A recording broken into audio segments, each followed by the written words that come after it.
tennis is a very expensive sport and that only very few kids can make it. We help players who have the potential to become a future top 10 players. All of these kids are absolutely amazing. The donor group is a family. So we want to focus ourselves on the ones that have a real chance so that they can inspire other kids as well behind it. Hello, welcome to JoJo's Cross-Border. It's tennis season. So before the tennis player become famous, when they're young and they're talented, so there's a chance this charity can help them. So let's explore the story from here. Right, so this ball is for Maggie from Patrick. And then I got this for 3 years ago. We went to the Mouratoglou Tennis Academy together. I remember that very well. And then he wrote it saying that's just for Maggie, is my daughter. And that was my first time understand that, okay, Marilyn, my tennis partner, not only play tennis, and then she do more meaningful work, raising funds for tennis, young tennis player. I'm so touched for that. Okay, so welcome to Marilyn. Please introduce yourself to our audience first. Thank you so much, Jojo, for having me. And I'm glad that you mentioned this ball. Yeah. That was signed by my good friend, Patrick Mouratoglou. So I have a full-time job, but as part of my charitable activities, I'm involved in this foundation called Jamsit Foundation, which is a charity that helps young tennis players, aspiring future professionals, to reach their goals of being a future, hopefully, top 100 or top 10 tennis player. This charity was founded 11 years ago by my good friend Patrick Mouratoglou, who was signing this ball, yeah. For your friend Maggie. Yeah. Because he had a vision. He had a vision that tennis is a very expensive sport and that only very few kids can make it and have enough financial means to be able to achieve their dreams. He wanted to help other kids to achieve these dreams. And I got on board 11 years ago just because myself, I've been fortunate to be helped by people who cared enough to help others study. And I was able to study at a good school thanks to these grants that I was benefiting. And eventually made a good career several years later after my studies. And as I made it for my career, I just thought, I think I can help others. I think I can pay it forward, the help that I got. And hence the idea of combining this pay forward mentality that I had with a passion of mine, which is tennis. Tennis, yeah. And that we shared together on court. Yes, yes. Wow. So you self-benefit from the grant, like supporting you to have a good education, and then build up your life a successful businesswoman, and then plus your hobby, play tennis. So with this vision, with this return back to society vision, you want to do something about like a tennis-related charity work, right? Sometimes things align in life and you just think that you have to seize the opportunity. And I saw an opportunity in me helping other kids to achieve their dreams. And that was a long time ago now, over a decade. And since then, the Jamsit Foundation has helped players like Stefanos Tsitsipas. Yes. Coco Gauff. Coco Gauff, yeah. Holger Rune. Holger Rune is still support. Oh, okay, to start with, right? To start with. Yeah, yeah. Lorenzo Musetti. Wow. Alexei Popirin. Yes, future. Jason Tseng from Taiwan. So right. We've had many players that we have been able to help that have been in the top 100 or even in the top 10. It's a charity that helped just short of 40 players for the past 11 years. And many of them have already made it to the top 10. So it's a really extraordinary charity that I'm very thankful to be involved and help Patrick Mouratoglou raise more funds for the vision that he initially had as well. So it started from just, a thought of people who wanted to help kids to now a very successful, tangible result story with players playing at the highest level of the WTA or the ATP. I think the the emblematic, obviously, player that benefited from our help is Coco Gauff, given she won the US Open, as you know, several years ago, which was definitely a high achievement. But we've had a lot of junior tournaments won by our junior players, because obviously we help them from the age of 10 to the age of, whenever they actually, until they need us. Some of them, like Coco, will be able to fly, from their own wings at the age of 14 of us. Some of us will need a little bit more time to reach the WTA 100 level or ATP 100 level.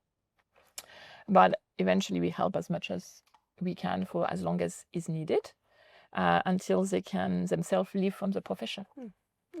But tennis is a very, very difficult sport. Very difficult and very expensive. Can you share a little bit about Coco Gauff's story? I mean, I remember Patrick told me so we have to pay her a flight over there to see. And then, so can I say without this Champs charity, she wouldn't become who she is now? Because there's no funding for her training. Is that right? This is... So tennis is a very expensive sport, and Coco, like others, do not necessarily are always fortunate enough to be able to have the means to sponsor what it takes to actually become a future professional. But critical moments, right? When you are 10, at the beginnings will be mostly traveling in one country or in one region. Yes. As you reach the age of 12 or 13, you're going to start to do international tournaments. Global That means too. that you're going to have to pay your flight tickets. You're going to have hotel. To pay accommodation. It's no longer just having a coach who is ready to help you. It's about having a full team as well. It's a tennis coach, it's a fitness trainer, it's potentially a physio as well, and over time, a mental trainer as well. So all of that adds up for being able to be having behind the right funds. Yeah. And all of these people need to travel with you. So suddenly your travels is not just for yourself as a player, it's for your entire team. If you compare tennis to other sports, let's say like football. Yeah. Football would have a full team of 20 people? 20 people, and you have one coach. And they would be shared with these 20 people. Yes. So the accommodation will be organized for all of that, and all of that will be leveraged. Yes. All of that will be shared. A tennis player is a mini CEO of his own team. Oh, and wow, I like that. And very often at a very young age as well. Because at a very young age, obviously at 12, it's mostly going to be the parents or someone very close by to the player. But they are going to be, an entourage is going to actually be having to form and be sponsoring all of these people around him. And a good tennis player cannot develop without a team behind. You really need a full team assembled to actually get to the next step. Yeah. And Coco, I'm just glad to say that at some point in time, at the very early stages of her career, the foundation was part of the people who helped her forming the right team. Wow. But I have memories from Coco when she was a very young age. Yes. When she was still a very kid. She was still already very tall, because Coco is actually very tall, and already when she was young, she was very tall. She was very tall already. Very early. Yeah. But still, a little kid. And who loved to play like any other kid. Yeah. But what I have seen from players who we have helped with the foundation, they all are extremely bright minds and extremely determined. If you ask them what do they want to do, they will straight in the eyes look at you and say, I want to win US Open. I want to become the number one. With no shame and no arrogance, just in a very natural tone. So that's my goal. Clear mind to what they want to reach. And that's extraordinary from these kids. These are the kids we want to help. Wow. So Mouratoglou is, of course, like you French, right? So the school is in French. So Coco from the US, is that means like you gonna support the talented young players globally, not just European, not just from French, US, UK, Chinese, future, Taiwan, you said this already. Absolutely. So we help players who have the potential to become a future top 10 players. Yes. And for that, we're going to select from players who are between the top, let's say 3 to 5 max of a given country in their age group at a given time. I'm not part of that selection. No, nobody except Patrick and Mouratoglou- his team. Yeah, they need to Mouratoglou understand. has a full team Yeah, that they need to actually understand. selects the right players. I'm absolutely not able to do that selection. No. But he has a full team around him, and notably Mathis Di Maio, who is the technical coordinator, Yes. to choose the right talents. Yeah. But he's had a very good eye and a very good successful story, given, as I said, we helped just less than 40 people. Yeah. And if you count Stefanos Tsitsipas, Coco Gauff, Holger Rune, Lorenzo Musetti, that's already four players that made it to the top 10, if not the top 5. No, which is amazing. Yeah. Top 10. Wow. And there's a bunch of a future one, which is we met before. Yeah. So when you met us, when you joined Matisse, right. one of the tennis weekends that we organized at the Academy of Patrick Mouratoglou to help raise awareness about our foundation, you obviously met with young tennis players who hopefully in the next few years will be at the forefront of major Top tournaments. 10. So you probably have, I want to wish, met with future top 10 players. So these young kids are full of hope, as are we, to make it to the most successful success story that they can. And I wish them well. These young kids, you've seen them, they are age 10 to 16. Yeah, become like when they play for adults. Exactly. Yeah. And some of them are just, like this. Sweet. Yeah. Sweet. Yeah. You probably, I think Reta Yamanaka is a young kid from Japan. He's American or Japanese, and he's absolutely amazing. When you see him playing, he's just above the net. He's so slim, and now look at he's still so flexible. Yeah. You would see his volleys, and unfortunately, I have to say, he would beat both of us, even if he plays alone against the two of us. And that's the future talent. That's the future talent. Talents, yeah. We have players coming from Denmark, like Holger. Yeah. We have players coming from Netherlands. Thijs Bogart is coming from there. We really have players. Some players are coming from France as well. So it's very international. We had Taiwanese players as well. Yeah. We had Greek players like Stefanos. So we've had various nationalities represented. They all train at the Mouratoglou Academy, right? They all come for camps, regular camps to the Mouratoglou, but the tour, for them is very global. Yeah. So they don't necessarily stay full time at the academy. But what's important is that we help fund their coach, their tennis coach, or help fund their travel, or help fund part of what they need are. Also going to be obviously financial needs based. Some of them more help than others. Some of them have already some sponsorship, or some of them have more financial means than others. So we help where is needed as well. Yeah. And then we grow from there. Yeah. So let's talk a little bit more. If people want to involve like this funding, so how is that operated? How is it like? You have your corporate job, and then so I know like the Mouratoglou funding also provide receive funding from serious banks as well as an employee. There's something like can you explain to us as an individual donor or corporate donor? The way that... So the foundation to this day is funded by a selected group of people. It's a relatively small group of people who are extremely caring about the cause and want to make a difference. And the group grows as friend of friend type of group. And for those who want to be involved, we typically make them meet first the kids and the families, knowing that some of the kids are going to be with us for just a year, recipient of a grant for a year. Some of them will be with us for multiple years. 5 years or 6 years, yeah.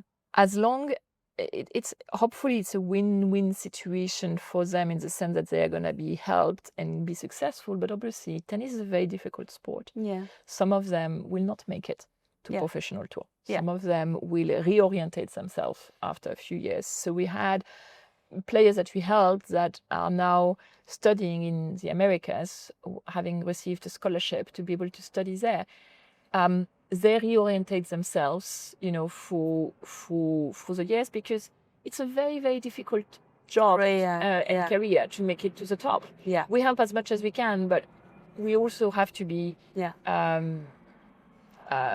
facing the reality that not everyone will become a future Rafael Nadal or a future Roger Federer. Yeah, of course. I mean, there's only a few, right? Yeah. But if people want to donate money, how are they going to do it? I mean, can you explain if somebody want to involve in this charity and what we need and how we're going to proceed that? Yeah. The best is to be in touch. The best is to get to see it. So get to see that's the players you're supporting? As always in life, your heart resonates better when the things are tangible. So when you joined us for an initial weekend that we organized for raising awareness around the cause, that is part of getting to know it. And that's also why we're here today, because you heard about it. Oh my gosh, So it's a snowball effect of friends of friends. But we want to keep the groups quite selected as well. The donor being select the donor, okay. Because these are very privileged relationships that we grow with the kids and their families as well. So we have a certain, opportunity to build up real links. A kid cannot have, hundreds of people around them. So our donor base is actually about 100 people, and at a given year we help about 10 to 15 kids. So to give you an idea of what our group is about. Yeah. So do you have any minimal level people can donate? Do you have any requirements that this donation must become from personal or corporations? Is there any red tapes for that? So the way it works is that we try to get people having their heart resonate with us and to join us. We genuinely want to support a talented young player, right? Exactly, and trust us for the selection process. And the way we invite them is the best is to join a weekend and to join a special weekend when we get to see the kids and how they operate. Being part of that weekend is something which is subject to minimums. And this is how basically, the friends of friends will also get into this situation. It's a very privileged weekend when you get to see the Reta Yamanaka or the Thijs Bogaert or, the other young players. You probably, I don't know if you met with Victoria Barros at our event, but she's from Brazil. She's smiling all the time. All of these kids are absolutely amazing. And we're helping, at the moment, anything between 10 to 15 a year. Yeah. The reality is that, think about it, we will not have kids going to 100. Because the kids are going to have a chance to become next top 10 players. They are not 200 in the world. They are unfortunately quite, a selective group as well. So we want to focus ourselves on the ones that have a real chance so that they can inspire other kids as well behind it. But by definition, that means that we're going to be very selective with our kids, but also with our donors who approach these kids. Yeah. I understand that. I mean, a small group of people have the real heart to support a young, talented player. Yeah. It's nothing commercial. Correct. And then, so you need to be as a parent's role behind them, support them, helping them arrange the good news team. about this is that next time you see these kids progressing to the next level and starting eventually the professional tour, you're going to be sitting behind your TV or be fortunate to be at the event itself, clapping very loudly on any point or any ace they do. Of course. And this is suddenly going to become your story. Yes. I know that whenever I see one of our alumni on tour going to the next round, it definitely resonates very, very special way. When Holger Rune, makes the next step at Roland Garros or other tournaments, it resonates very differently. It feels so rewarding, not just like they playing at the Somehow Grand Slam. you can feel, It's like a little bit of us is in there.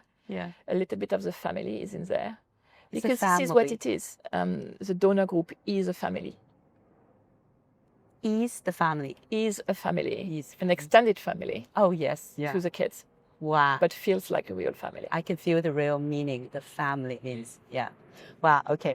Thank you so much, Marilyn, for let us know the story and then what a meaningful works we do support a talented kids. And then I'm hoping all the audience, not all the audience, like people feel really hard, like the heart supporters, and then we'll get in touch and then become one of our new family members. Thank you so much, Jojo. Thank you.